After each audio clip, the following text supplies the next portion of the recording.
Laris Chica, kilalang aktor tuluyang natanggal sa inaabangang sequel. Anyari, how true na nagsisisi ang kilalang aktor dahil inakala niya na makakabalik pa siya sa programang sinusubaybayan ng lahat mula Pilipinas hanggang sa ibang bansa.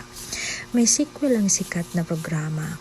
Kaya't excited ang buong team dahil sa magkakasama na naman silang lahat at na-miss nilang isa't isa.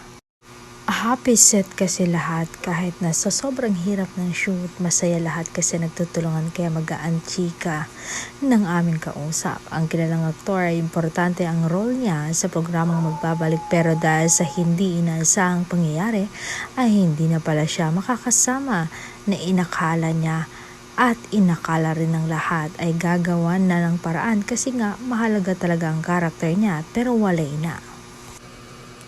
Wala na yung karakter niya pero may bagong pasok na posibleng same role na ibang tao. Sabi pa ng aming kausap, may isa pang taong nagchika rin sa amin na tungkol din sa programang magbabalik na naghihinayang ang isa pang aktor na wala na rin ang karakter niya. May kontrata kasi ang aktor at kailangan siyang bigyan ng project kaya nung i-alok ang isa pang serye na lead siya, tinanggap niya at maganda naman talaga ang role niya. Nagsisimula na siya ng shooting nang malamang magbabalik ang show Hindi naman na siya pwedeng isama kasi buo na kumbaga nagawa ng kompleto na rin ang cast. Say naman ang isa pang kachikahan namin.